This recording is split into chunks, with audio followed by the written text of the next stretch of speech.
I just thought he was the funniest, sweetest guy I'd ever met, because he was so vulnerable about everything.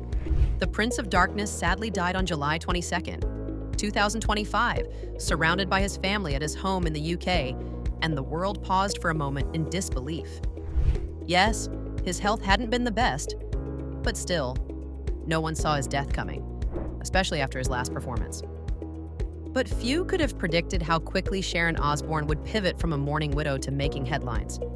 It all unfolded so fast, fans began asking if it was grief or legacy management, and could Sharon already be rewriting Ozzy's story even as headlines roll in? Trust us, you're gonna wanna hear this one. Before Ozzy's final moment, his life had been monumental chaos. He rose to fame as the frontman of Black Sabbath in the early 1970s, helping define heavy metal with albums like Paranoid and Master of Reality, and his persona earned him nicknames like the Prince of Darkness. After being fired in 1979 due to substance issues, he launched a hugely successful solo career with albums like Blizzard of Oz and Diary of a Madman. And his wife, Sharon Osbourne, stepped in not just as his wife, but as his manager and brand architect. She was an instrument in shaping his image through scandals, MTV reality shows, and overall crazy fan theories. The death announcement came through a family statement on July 22nd, asking for privacy as they mourned and affirming he died peacefully at home, surrounded by his family. The public reaction was immediate heartbreak, until shock emerged. Why? Because Sharon started jumping on the bandwagon and replying back to like everyone. She shared a polished reply to tribute posts like Gavin Rossdale's, writing simply "bless you" in comment sections within hours of announcing his death. This left a lot of people wondering if she was actually grieving or not. I mean, would you start going on a social media frenzy making loads of comments immediately after your husband died? I guess everyone grieves differently. But fans weren't too sure if this was a grieving widow or woman who was staging a premiere.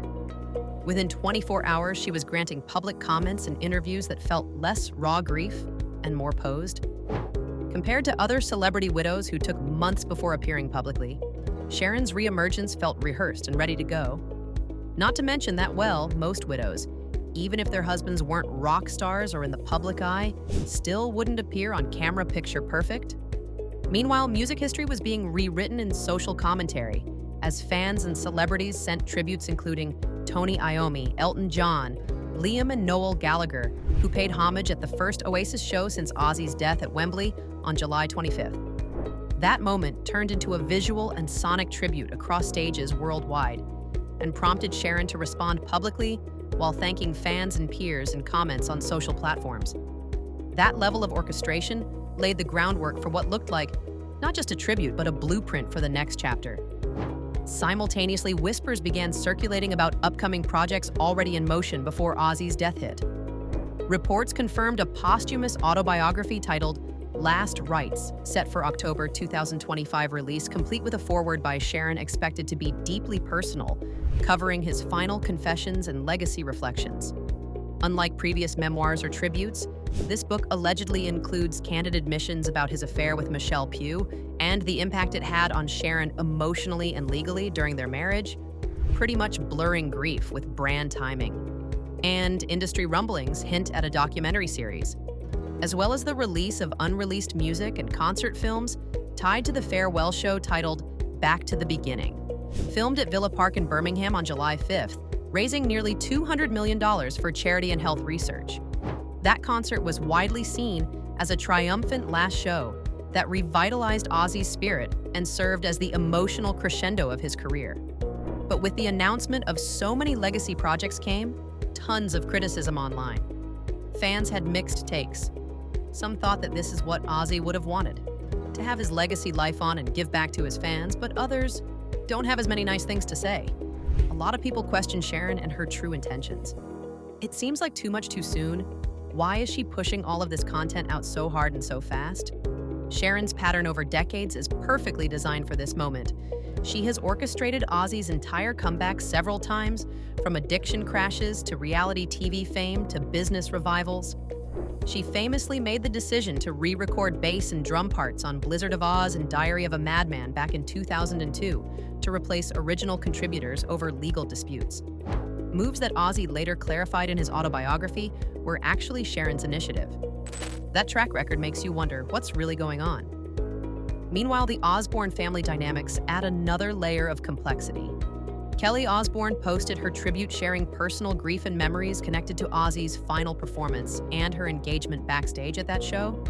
She was expressive, but notably didn't comment on Sharon's strategy or upcoming announcements. Jack Osbourne remains silent publicly. That silence has fans speculating about whether the rest of the family is aligned or quietly distancing themselves from Sharon's fast unfolding agenda. Is Sharon up to no good? And is that why no one else is really commenting on Ozzy's death? So the question is she honoring Ozzy by trying to carry on his legacy, or is she seizing control of a post-Ozzy empire?